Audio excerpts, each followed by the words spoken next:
Okay, good afternoon. This is Two Wolves, and I wanted to talk a little bit this afternoon about the whole issue, the Haida Gwaii, the iron tailing droppings. This whole issue about the tailings and the droppings and the environmental degradation is so much on the world stage, and as we know, even the UN has just made a big to do about it. And I think I feel as a First Nations person, I'm feeling a bit defensive on behalf of the Haida because I know that these people have always been in the lead of environmental protection and protecting the people, the land, the earth. This picture I just here, whoops, excuse me. Well, that is timely, isn't it? But I wanted to say something about how careful we have to be in these times as the veils get thinner and thinner between the dimensions about our intention, even resenting people or places. Oh, the world anger turned on the Haida area, Haida Gwaii people about this environmental degradation. It was not the fault of them per se. Many are against it, and I'll get into that in a moment. But it's odd, isn't it, that at this moment the earthquakes and the devastation is happening in the very area where the eyes of the world are trained. So I just wanted to say something about keeping our hearts right, no matter whether we might oppose something.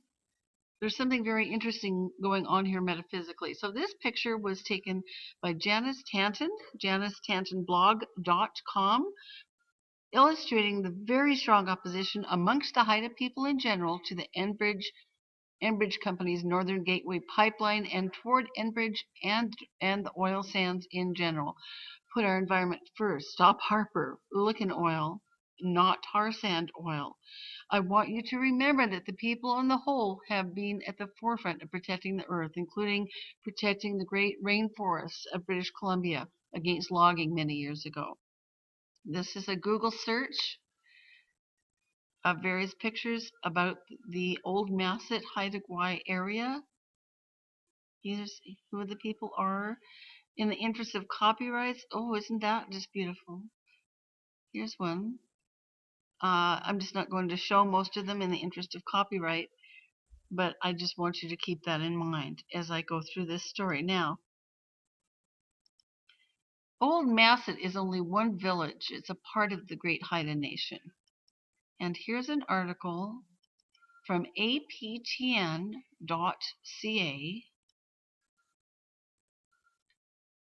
Pages News.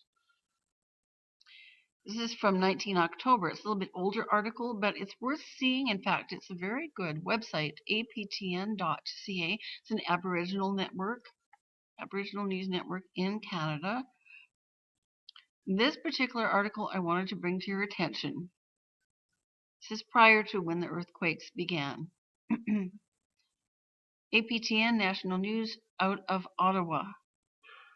The Haida Nation, this is the Haida Nation as a whole, has condemned the actions of a company owned by one of its villages that is currently in the midst of an environmental controversy over an experiment to fertilize the ocean with iron dust in hopes of boosting salmon numbers.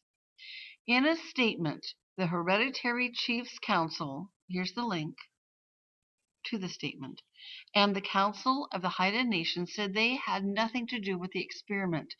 So, each village is autonomous. Apparently there was a vote. It's questionable. It looks like maybe there was something rigged in that vote, some have said. Many people were opposed to it, but the Haida Nation as a whole, this is a Haida pole set against the BC flag, has condemned this. And I want you to please keep that in mind, especially if you're not Canadian. It's important to understand. The consequences of tampering with nature at this scale are not predictable and pose unacceptable risks to the marine environment, said the statement signed by President Guja. Okay, I apologize if I mispronounce. Our people, along with the rest of humanity, depend on the ocean and cannot leave the fate of the oceans to the whim of a few. The statement emerged as the president of the Haida Salmon Restoration Corporation, Hsrc, and the chief counselor from the Haida community of Old Masset Village, and this is the village this has come out of, prepared to hold a press conference scheduled for Friday morning in Vancouver to defend the $2.5 million experiment. Environment Minister Peter Kent said Thursday Hsrc was an apparent violation of Canadian environmental law after initiating an experiment to dump 100 tons of iron dust, into the Pacific Ocean to boost plankton levels. Okay, so you can go on to read the rest of this article. The experiment was carried out under the direction of Russ George. This is one individual who was part of initiating this project. A businessman who has been hounded by environmentalists for years. That's an interesting statement. But Hsrc launched the experiment in hopes of boosting the level of available plankton for salmon and to create a carbon sink to tap into the potentially lucrative carbon credit market. The largest geoengineering project in the world was carried out in July in an area around 320 kilometers from the Haida Islands of BC's coast. John Disney, head of the Haida Salmon Restoration Corporation and Economic Development Officer for Old Masset Village, said the experiment is simply recreating natural conditions to boost the survival rates for Pacific salmon, which form one of the cornerstones of Haida diet and culture. Okay, but again, the important thing to note here, Haida Nation as a whole condemns the iron dust dump. So it's just like, just because a certain governor or mayor is involved in something nefarious doesn't mean that the people of that region are in favor of it. Here's another article. It's more recent. www.vancouversun.com, Vancouver Sun. And again, we're going back to October, but I did a little digging to find out the other side of the story. This is by Zoe McKnight and Gordon Hoekstra. Vancouver Sun. Some in Old Masset had concerns over iron dumping scheme. Ocean Project, not community's first carbon credit initiative, but some were opposed. I'm going to try to open this when I close. Another story here by columnist Pete McMartin.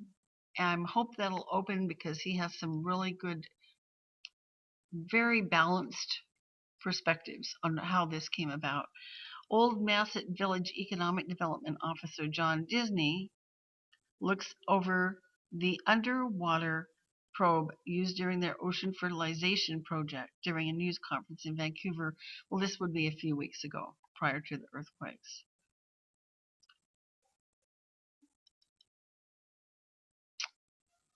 Okay, this goes on and talks about this. The project in the ocean off Haida Gwaii is not the first scheme considered by the village of Old Masset designed to get payback from global credits for reducing greenhouse gas emissions. Now we know this is just horrific, really. A 4.5 million project in 2006 proposed cutting alder trees along stream beds in logged areas and replacing them with fast-growing evergreens to generate cash from carbon credits. That's just whacked. But the project was abandoned because it did not satisfy criteria for accepted carbon credit practices. But not all the Haida, not even all the elders or individuals from Old Masset are in favor of this latest scheme. Haida elder Gloria Tauber calls the iron dumping project a failed get-rich-quick scheme.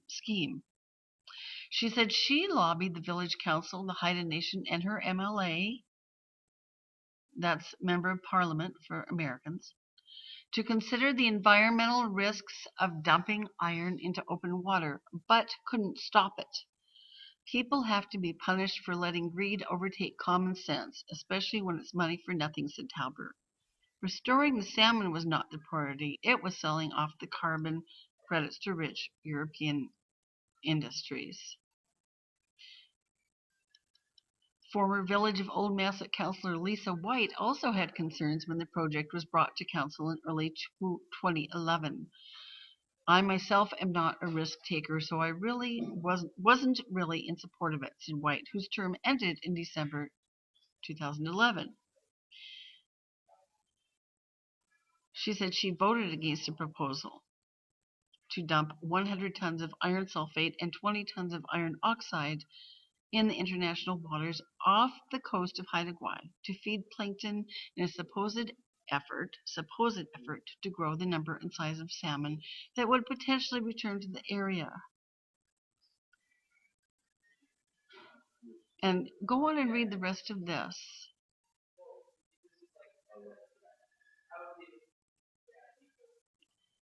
It explains some of the internal machinations in this whole mess. Again, article by Zoe McKnight from the Vancouver Sun. Now, the other thing I just, again, keep a balanced view. Send your love and prayers, if you will, please, to the Haida people and the Haida Gwaii, aka Queen Charlotte area on the whole. I'm trying to see if I can get back to this other article by Mr. McKnight. Let's see if we can go there. If not, we'll call that good for now. Oh, here we go. Okay. And I won't have time to read it. I'm going to run out of time.